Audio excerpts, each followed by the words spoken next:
Break کے بعد ایک بار پھر آپ کی خدمت میں حاضر ہیں، باقی سوالات آگے خدمت میں پیش کرتے ہیں۔ السلام علیکم۔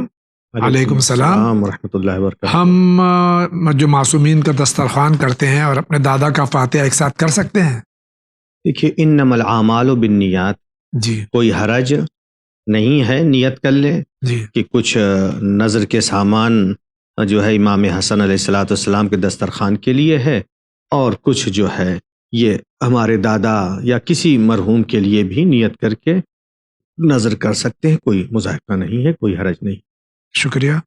میرا سوال آپ سے یہ ہے کہ لوگ عقیقے کا حصہ جو صدقہ ہوتا ہے، یعنی ان کے مطابق صدقہ ہوتا ہے، وہ حصہ غیر سادات کا سید کو نہیں دیتے، اور سید بھی امتی کے یہاں سے جو عقیقے کا گوشت آتا ہے نہیں لیتے۔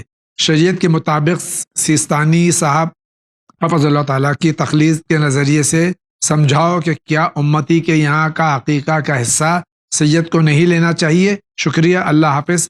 بھاونگر گجرات سے سوال ہے۔ دیکھیے، صرف دو صدقہ ہے کہ جو غیر سید کو نہیں دے سکتے ہیں۔ جی ایک ہے فطرہ جو ہم لوگ نکالتے ہیں جی عید کے عید دن، الفطر میں۔ جی عید الفطر میں، وہ واجب صدقہ ہے۔ جی اور اسی طرح سے زکوٰۃ مال سے جو زکوٰۃ نکالتے ہیں، یہ غیر سید کو نہیں دے سکتا ہے۔ جی لیکن اس کے علاوہ جو مستحب صدقہ ہے یا خود قربانی کا گوشت ہے، کوئی مذائقہ نہیں، کوئی حرج نہیں ہے۔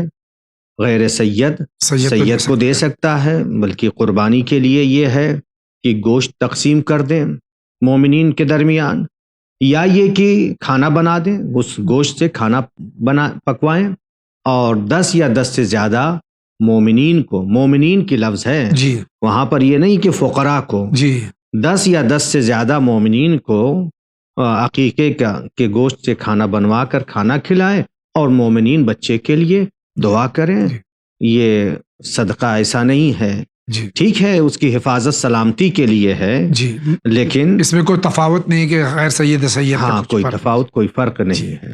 شکریہ۔ السلام علیکم۔ علیکم السلام مولانا صاحب جاوید بھائی، میرا سوال یہی کہ امام جعفر صادق علیہ الصلوۃ والسلام سے روایت ہے کہ اللہ تعالیٰ سے تجارت کرنا ہے تو صدقہ کرو، تو پھر لوگ صدقے کو اتنا کمتر یا حقیر کیوں سمجھتے ہیں؟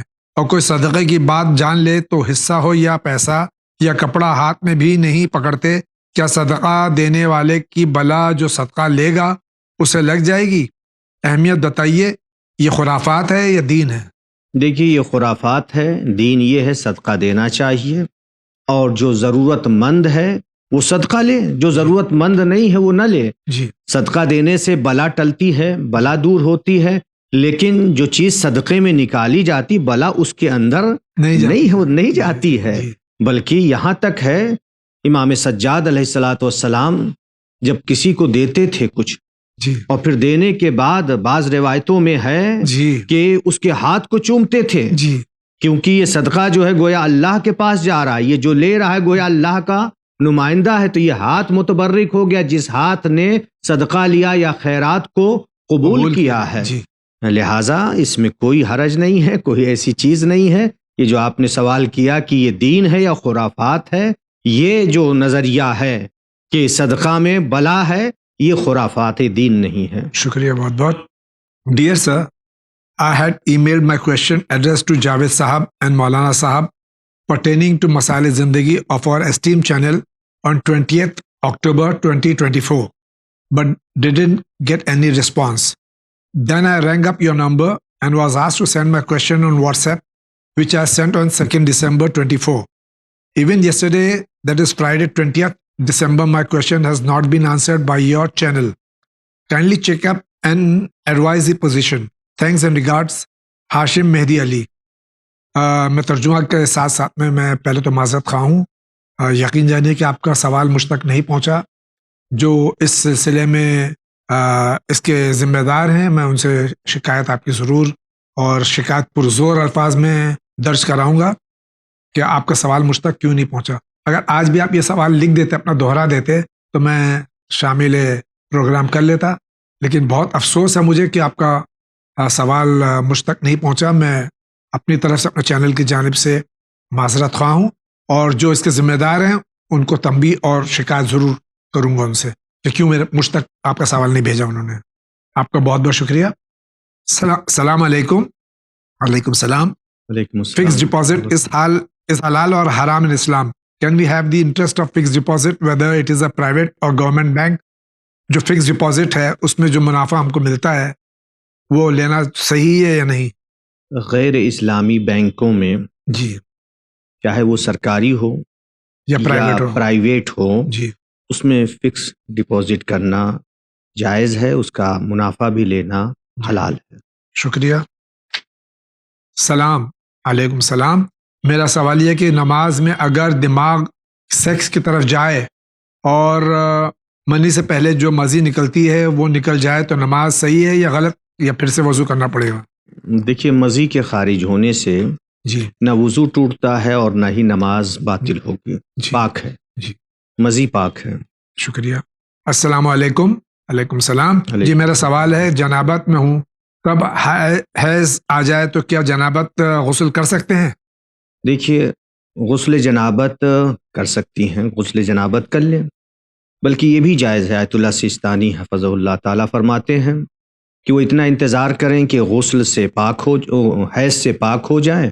پاک ہونے کے بعد دونوں کے لیے نیت کر کے غسل حیض اور غسل جنابت کی نیت کر کے ایک ہی غسل کر لیں. دونوں ان کے لیے جائز ہے. جی شکریہ. السلام علیکم مولانا صاحب. میں ان 3 مسئلوں کے بارے میں پوچھنا چاہتا ہوں. ایک یہ کہ میں ادھر آسٹریلیا میں ٹیکسی چلاتا ہوں. اب ٹیکسی میں بعض دفعہ ایسے کسٹمر آ جاتے ہیں کہ جن کے پاس شراب ہوتی ہے اور وہ بھی بند ڈبوں میں، تو کیا ایسے کسٹمر کو لے جانا صحیح ہے یا حرام؟ برائے مہربانی رہنمائی فرما دیں.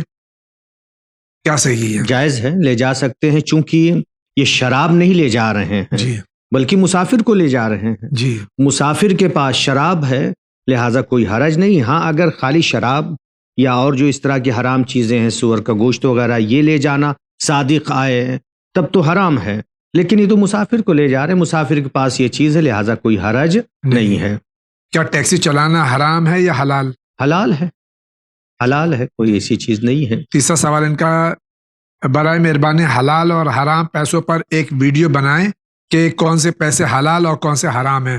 انشاءاللہ اس پہ بھی آپ کی جو سجیشن ہے، پیشکش اچھی ہے، پیشکش اچھی ہے. انشاءاللہ اس پر ایڈمن کے تک یہ آپ کا مشورہ پہنچا دیا گیا ہے. بہت جلد اس پہ عمل کرنے کی پوری ایک مکمل پروگرام چاہتے ہیں. جی مکمل پروگرام چاہتے ہیں. بہت اچھی پیشکش ہے، ماشاءاللہ. بہت بہت شکریہ. السلام علیکم جاوید بھائی. مولانا صاحب. علیکم السلام. السلام رحمۃ اللہ وبرکاتہ. ایگزام دینے سے پہلے اور پڑھنے میں من لگے اس کے لیے کوئی دعا چاہیے؟ دیکھیے، جو دعائی ہے کتابوں میں ہے، اس کو دعائے مطالعہ بھی کہتے ہیں. اللہم اخرجنی من ظلمات الوہم واکرمنی بنور الفہم، اللہم افتح علینا ابواب رحمتک وانشر علینا خزائن علومک برحمتک یا ارحم الراحمین. مطالعے سے پہلے امتحان میں بیٹھیں تب بھی اس دعا کو پڑھیں، انشاءاللہ یہ مفید ثابت ہوگی. انشاءاللہ. مولانا صاحب جاوید بھائی السلام علیکم. علیکم السلام. ہمارا سوال ہے کہ اگر کسی انسان کو گیس کا مسئلہ ہو تو اس کے لیے نماز میں کیا کرنا، حکم کیا ہے؟ ایسے شخص کے لیے وہی حکم ہے جو حکم جس کو پیشاب مسلسل آتا رہتا ہے یا پاخانہ آتا رہتا ہے، کہ مبتون اور مسلوس جس کو کہا گیا ہے، اس کے لیے حکم یہ ہے کہ نماز سے پہلے وضو کرے اور وضو کرنے کے بعد نماز میں مشغول ہو جائے. اگر پیشاب کے قطرے آ رہے ہیں یا پاخانہ بھی آ رہا ہے، اسی حالت میں نماز پڑھے گا. تو گیس والے کے لیے بھی، جس گیس کی وجہ سے یعنی ریاح خارج ہو رہی ہے، کنٹرول نہیں کر پا رہا ہے، اس کے لیے بھی یہی حکم ہے. لیکن ان دونوں کے لیے، تینوں کے لیے بلکہ کہیے، یہ ہے کہ اگر اتنا وقفہ مل جائے کہ جس میں نماز کے وہ اجزاء جو واجب ہیں، واجب کو بجا لا سکے، تو جلدی سے کوشش کرے کہ اس وقفے میں واجب اجزاء بجا لائے، مستحب جو ہے انہیں چھوڑ دے. شکریہ آغا. السلام علیکم آغا. علیکم السلام. اگر لڑکیوں کی مجالس محافل یوٹیوب پر اپلوڈ کرنا کیا مراجع کے حساب سے، اور لڑکے لڑکیوں سب مل کے محفلیں یا مجلسیں کرنا صحیح ہے؟ دیکھیے، جو مراجع کرام نے بیان دیا ہے عورتوں کے سلسلے میں کہ خواتین کے لیے، عورتوں کے لیے اپنی آواز کو نازک کر کے یا خوبصورت بنا کر نامحرم مردوں سے گفتگو کرنا، بات کرنا، یہ ناجائز ہے. جی یعنی یوں گفتگو کرنے میں جی اپنی آواز کو نازک بنا کر یا خوبصورت بنا کر گفتگو کرنا جو ہے یہ ناجائز ہے. جی تو اب جب اگر اپنے جو ہے قصیدے، اشعار وغیرہ اپلوڈ کریں گے، پڑھیں گی خواتین، اور پڑھ کے جو پڑھتی ہیں باقاعدہ محفلوں میں پڑھ رہی ہیں اور اس کو اپلوڈ کر دیتی ہیں، تو اب ظاہر سی بات ہے اپنی آواز کو نازک بنا رہی ہیں، خوبصورت بنا رہی ہیں، یہ قطعاً ناجائز ہے. اور پوری محفلیں ڈال دے رہی ہوں. اس محفل میں ہو سکتا ہے ایسی بھی عورتیں ہوں جو ناپسند کر رہی ہیں، یعنی وہ راضی نہیں ہیں کہ ان کی فوٹو جائے، لیکن محفل میں گئی ہیں، پوری محفل کی جو ہے اپلوڈ کر دی جا رہی ہے. یہ بالکل صحیح نہیں ہے اور اہل بیت کے چاہنے والوں کی یہ شان نہیں ہے. شکریہ آغا. السلام علیکم مولانا صاحب. علیکم السلام. میرا سوال یہ ہے کہ ہمارے یہاں لوگ زنانی نیاز جناب سکینہ سلام اللہ علیہ، جناب زہرا علیہ السلام اور دیگر معتبر خواتین کی نیاز کو مردوں کو نہیں دیتے. ابھی آپ نے بیان ہاں ابھی جواب آ چکا ہے. جی یہ دینا چاہیے، کوئی ایسی بات نہیں ہے. مولانا صاحب میرا سوال یہ ہے کہ اگر بندہ شیعہ ہو اور بے نماز ہو تو کیا اس کے ساتھ کھانا کھانا صحیح ہے؟ جی کوئی حرج نہیں، کوئی اشکال نہیں ہے، لیکن امر بالمعروف کے وظیفے کو ترک نہ کریں. موقع ملے، مناسب سمجھے، چونکہ کبھی ایسا ہوتا ہے کہ اس وقت مناسب نہیں ہے کہ امر بالمعروف کریں یا نماز کی تاکید یا نصیحت کریں، لیکن دیکھیں اگر موقع فراہم آ جائے تو نماز کے لیے تاکید کریں. شکریہ. السلام علیکم. علیکم السلام. کیا اسلام میں کانٹریکٹر بننا جائز ہے؟ ہمارے سوسائٹی میں اس کام کو حرام سمجھا جاتا ہے. اگر حرام ہے تو کس وقت حرام ہے؟ آیت اللہ سیستانی حفظ اللہ کے نزدیک کیا حکم ہے؟ کانٹریکٹر سے مراد ان کی کیا ہے؟ میں سمجھ نہیں پایا سوال. وضاحت نہیں کی کہ کانٹریکٹر، بلڈنگ کانٹریکٹر یا کسی کام کے لیے آپ کانٹریکٹ لے لیا، وہ کام کر رہے ہیں، اگر تو اس میں جواب یہی ہو سکتا ہے کہ حلال کام ہے تو اس میں حلال کام کے لیے اگر ہے تو جائز ہے، کوئی مذائقہ، کوئی حرج نہیں ہے. لیکن اگر حرام کام کے لیے بن رہے ہیں تو حرام ہوگا. شکریہ آغا. سلام حضور، یہ بتائیے کہ خمس کیسے نکالیں اور کیسے نکالا جاتا ہے اور کمائی کتنی ہونی چاہیے؟ دیکھیے خمس کے لیے ہے کہ ایک تاریخ معین کر لیں، ایک ڈیٹ فکس کر لیں، اور اس ڈیٹ پر ہر سال جب وہ ڈیٹ آئے، گھر میں جو کچھ بھی کھانے پینے کے بعد، پہننے کے بعد جو بچا ہوا ہے اس پر جو ہے 5واں حصہ نکال دیں. اور اس کے لیے یہ نہیں ہے کہ اتنی کمائی ہو، نہیں، جو ڈیٹ فکس کر دیں گے، معین کر دیں گے، اس ڈیٹ میں اگر کسی کے پاس جو ہے 100 روپے ہیں، 5واں حصہ کتنا نکلے گا جاوید بھائی؟ 100 روپے پہ 20 روپے، 20 روپے نکال دیں. صرف کھانے پینے کی چیزیں جو بچی ہیں، بچی جو پیسے آپ کے بینک میں ہیں، جو آپ کے پاس جیب میں ہیں، جو گھر میں ہے، جتنی رقم بچی ہے اس سب کے اوپر سب کو جوڑیں، دیکھیں کہ اس کا کتنا پیسہ بنتا ہے. فرض کر لیے 5000 بن رہا ہے، 5000 میں سے 1000 خمس نکال دیں. اور اگر پہلی بار نکال رہے ہیں، ابھی تک خمس نہیں نکالا ہے، کوئی ڈیٹ فکس نہیں کی ہے، تو گھر میں جتنے بھی سامان ہیں جو استعمال میں ہے، دیکھیں کہ اس کی ویلیو کیا ہے، اس کے حساب سے پہلی بار خمس نکال دیں. شکریہ آغا. السلام علیکم. علیکم السلام. وعلیکم السلام. میرا سوال یہ ہے کہ اگر کسی نے شراب پی لی اور نشہ نہیں چڑھتا ہے تو کیا ایسی صورت میں وہ شخص مسجد میں آ کر نماز ادا کر سکتا ہے؟ جی ہاں، اگر شراب پی ہے اور نشے کی حالت میں نشہ نہیں چڑھا ہے، جو کہ گناہ کبیرہ ہے. بہت ہی روایتوں میں شراب کی مذمت کی گئی، بہت ہی مذمت کی گئی ہے. روایت بیان کر دوں جو قرآن مجید میں آیت ہے، انما الخمر والمیسر والانصاب والازلام رجس من عمل الشیطان فاجتنبوہ. اس آیت کے ذیل میں بعض علماء اہل سنت نے بھی یہ روایت نقل کی ہے. مولا کائنات بیان فرماتے ہیں کہ اگر کسی کنویں میں شراب ڈال دی جائے اور اس کنویں کو بند کر دیا جائے، اس کے اوپر مسجد تعمیر کی جائے اور اس مسجد کے مینار پر مجھ سے کہا جائے جاؤ اذان دے دو، میں اذان نہیں دوں. یعنی یوں تو دیکھا جائے صحیح ہے، لیکن مذمت اس روایت میں بیان کی گئی ہے. تو اگر کسی نے شراب پی، نشہ نہیں ہوا ہے، تو وہ منہ دھو کر کے، کلی کر کے نماز پڑھ سکتا ہے. ورنہ اگر نماز نہیں پڑھے گا تو ایک گناہ کبیرہ یہ کیا، شراب پی ہے، دوسرا گناہ یہ ہو جائے گا کہ نماز ترک کر رہا ہے. جی قرآن مجید میں جو حکم آیا ہے یا ایھا الذین آمنوا لا تقربوا الصلاۃ وانتم سکارا، نشہ ہوگا. ہاں نشہ ہو. یہاں پر سوال یہ ہے کہ نشہ نہ ہو. جی تو اس صورت میں نماز پڑھ سکتا ہے جب نشہ نہ ہو، لیکن منہ کو پاک کر لے جی اور کوشش کرے کہ اس گناہ سے اپنے آپ کو بچائے. چونکہ بعض روایتوں میں آیا ہے 40 دن تک اس کی نماز قبول نہیں ہوتی ہے، دعا قبول نہیں ہوتی ہے. جی لہٰذا پرہیز کرے شراب پینے سے. یقیناً اہل بیت کا چاہنے والا اس گناہ میں کبھی بھی مرتکب نہیں ہوگا. مرتکب نہیں ہوگا.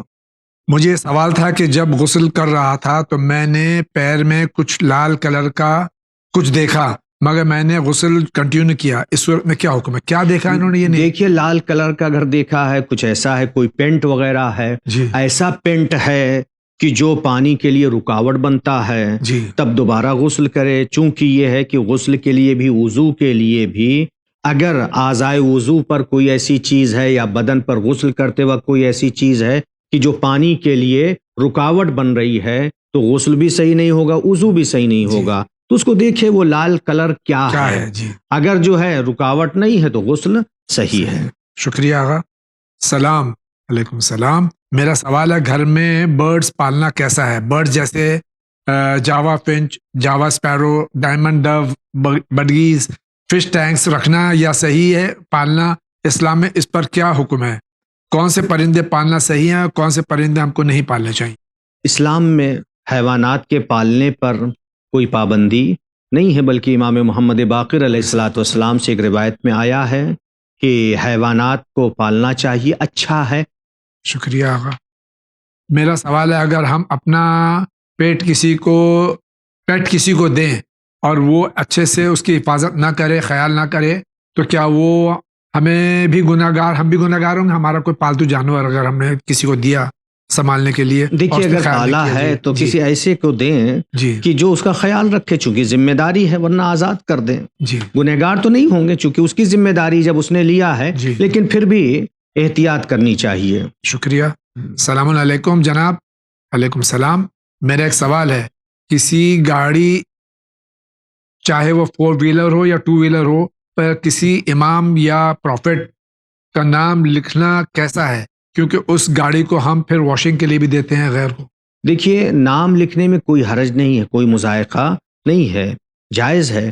لیکن یہ کہ ابھی جیسا سوال کیا واشنگ کے لیے دیتے ہیں یا گاڑی کے اوپر نام لکھ دیا ہے نبی اکرم کا یا ائمہ طاہرین کا، چونکہ نبی اکرم کے نام کو، ائمہ طاہرین کے نام کو نجس کرنا یا نجس ہو جائے تو اسے پاک کرنا واجب ہے.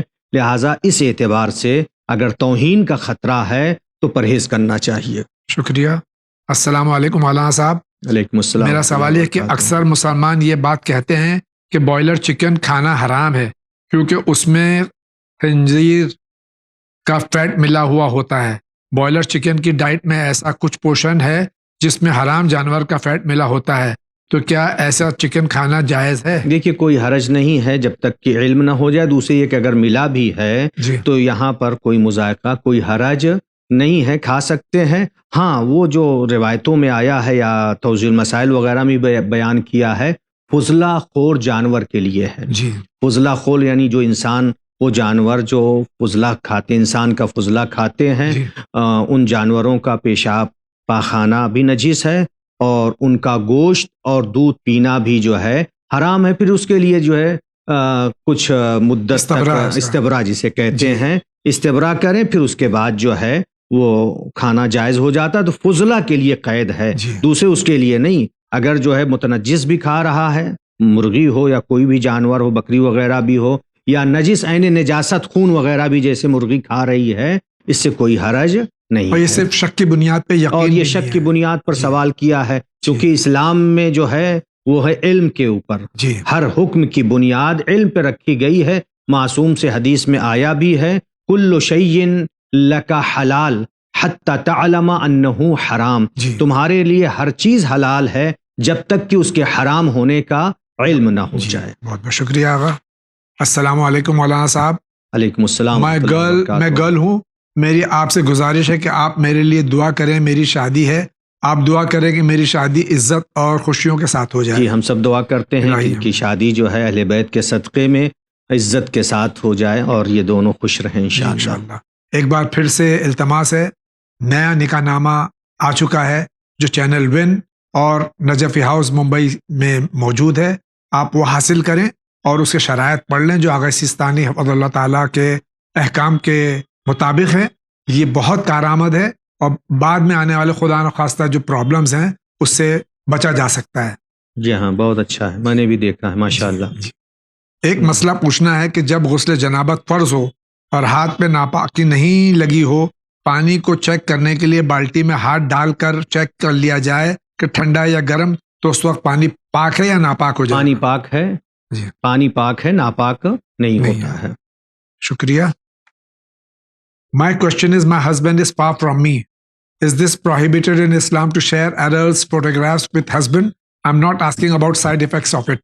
It will be hacked, stole the phone viral or internet. I'm asking, is this permitted in Islam or not?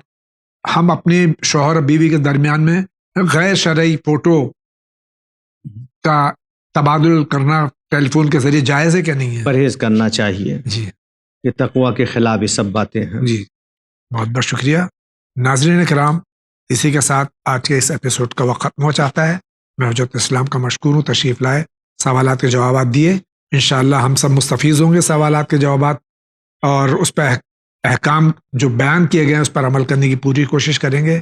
ماہ رجب المرجب ہے، یہ بہت ہی بہترین مہینہ ہے، اس کے بعد شعبان ہے، اس کے بعد رمضان المبارک ہے۔ میں آغا سے التماس کروں گا چند لفظوں میں اس مہینے کی فضیلت ارشاد فرما دیں۔ بسم اللہ الرحمن الرحیم۔ رجب المرجب نہایت ہی عظیم مہینہ ہے۔ رجب کا مہینہ وہ مہینہ ہے کہ جس مہینے میں ہمارے کئی اماموں کی ولادت ہے۔ یکم رجب المرجب کو باقر العلوم امام محمد باقر علیہ الصلاۃ والسلام کی ولادت ہے، اور پھر اس کے بعد سلسلہ شروع ہوا ہے یکے بعد دیگرے کئی اماموں کی ولادت ہے۔ اور خود رجب کا مہینہ عبادت کے لحاظ سے، مناجات کے حساب سے، دعاؤں کے اعتبار سے بہت ہی اہمیت کا حامل ہے، یہاں تک کہ روزے کی بڑی اہمیت ہے۔ ایک روزہ بعض روایتوں میں ہے اس کے تمام گناہ بخش دیے جائیں گے۔ رجب کے مہینے میں روزہ رکھنا چاہیے، اتنی فضیلت ہے، یہاں تک کہ آواز دی جائے گی این الرجبیون، یعنی کون رجبیون؟ یعنی رجب میں جنہوں نے عبادت کی ہے، جنہوں نے روزے رکھے ہیں۔ رجب کا مہینہ ہے، پھر اس کے بعد شعبان کا مہینہ ہے، پھر اس کے بعد جو ہے رمضان کا مہینہ ہے۔ یہ تینوں مہینے پے در پے، بعض مومنین 3 مہینے مسلسل روزے رکھتے ہیں، مستحبی روزے، واجب نہیں، رجب میں رکھتے ہیں، پھر شعبان میں رکھتے ہیں، پھر رمضان کا مہینہ جس میں کہ واجب ہی ہے۔